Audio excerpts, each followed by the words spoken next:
I don't think I die. It's a great. I think I just keep going. Yeah. And they go, well, Bert, what do you think when all these people are dying? He goes, not me. It's never been me yet. I've been at funerals going, that's not me up there. That's true, but that's a very limited way of. That's how a German Shepherd would look at death. Marshall seems pretty fucking happy. He's pretty happy. Marshall seems pretty fucking happy. Do you think Marshall thinks about death? Or He definitely does not think about death, but delivering death to squirrels. Yeah, I got that energy. That sweet dog is the squirrel murderer. That's what his favorite fucking pastime is. You think I would love to introduce him to one of my two dogs and see if they go, hey, who's your dad? My dad does comedy too. I don't think they do that. Do you think they'd have? Yeah, I guess you're right. They probably just check each other for dominance. They sniff each other's dicks, and then they spin around and growl at each other and try to figure out who's the boss. So what's your alternative? Louis said this to me. He said it just goes black one day. Well, he doesn't know that. That can't be the alternative. He doesn't know that. Not only that, there's a lot of evidence that's not the case. There's Preach, I want to hear this. Well, first of all, there's bizarre chemical doorways in your brain. Your brain produces psychedelic chemicals that we don't understand. And there's a study right now. One of the things that Graham Hancock was talking to me about recently was that there's a study that's going on. Graham Hancock has a great thing on fucking Netflix. Oh, it's amazing. He's a guy that I heard his name a bunch because of you. Didn't know what the fuck he did. Yeah. Like I knew he was a thing, but I didn't know he was a thing. I keep fucking up the name, but it's Ancient Apocalypse, right? Yeah, Ancient Apocalypse. It's very good. It's really good. But this is the culmination of Graham's life work. I mean, I found out about his original book, Fingerprints of the Gods, in the 90s, and I remember reading it, and people were like ridiculing it, saying, oh, that's preposterous, that's pseudoscience. Everything in that book has now been proven to be true.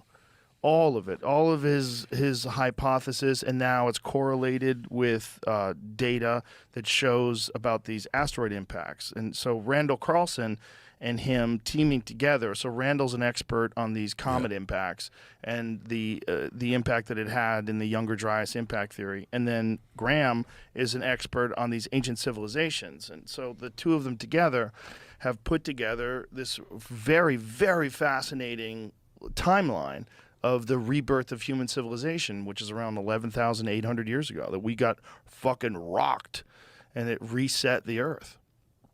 But he was talking about this, and he was talking about, on the last podcast we did, he was talking about these studies that they're doing out of a university in England, where they're doing a slow drip DMT experience with these people. And because they're doing it for hours and hours, they do a slow drip where they keep them in this state, which is normally a very transient state. Well, because you hit it with a fucking pipe. Yeah. Normally. Yeah, normally. So there's no regulating how much you get. Right. So this, because it's an IV, because it's coming in a drip, it's like constant and continuous.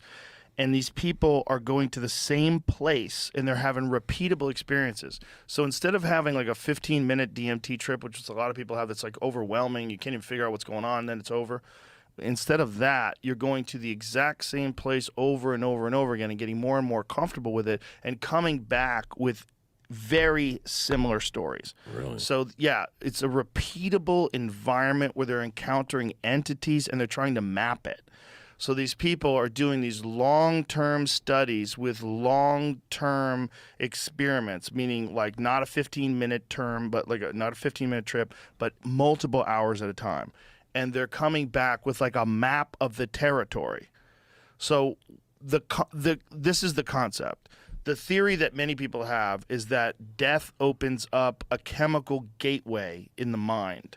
And that chemical gateway takes whatever the soul is, whatever consciousness is, and transports it into this new realm. It allows you, your conscious mind, to access this new realm, which is available to you upon death.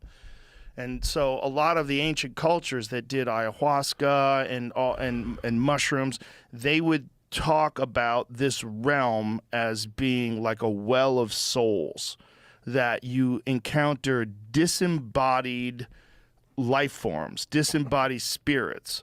And this has been, it's been a staple of so many religions.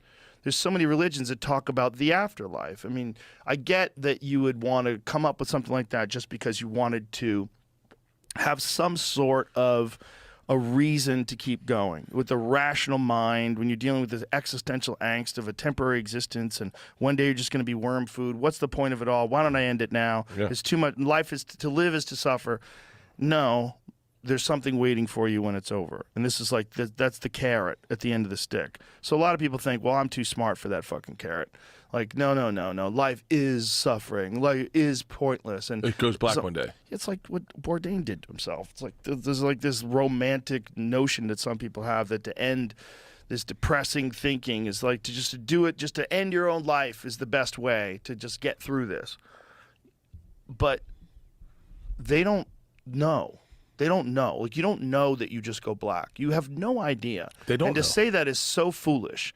Just to think of the fucking complexity of the universe itself. Just the vast scope of it. And now with this James Webb telescope, they're starting to like look at galaxies that don't even make sense. Like, how is this galaxy so formed and it's so far away? Like, is the universe older than we think it is? Like, there's all this new speculation now because of new data. To think that you know what happens to you when you die is dumb. It's dumb. You don't. You're you right. cannot know. This And I to be thought this was going to give me a closed-minded- panic attack. Now I'm feeling better about myself. Yeah, I don't think it ends. I don't think it ends either. I just don't think it ever ends. I think the real fear is not that it doesn't end. The real fear is that it never ends. Imagine if you have to live your life over and over just and over fucking- and over and over and over and over and over and over again. Forever. Could you do it? Doesn't that a freak out? Isn't it interesting? Listen to this. Okay. Last night. Yeah. Didn't we have a great time? I had a blast. Hadn't seen you in forever. It was a really We great. hug, dude, what's up? Have a couple of cocktails. And for me, I'm a manager of a club now. I'm like walking around. I didn't even perform. Get to hang I just out. got to hang out. Get to hang out in Mitzi's room and have a real we talk went to for like have a fucking nice 30. dinner. Oh. Wouldn't you want to do that forever and ever and ever and Yeah. ever? Yeah. But can you? Yep. This is the thought. Like for some people, that makes them freak out. This idea that you would live your life, the life that you have right now, forever, and you would just keep going back and doing it all again until you get it right. I would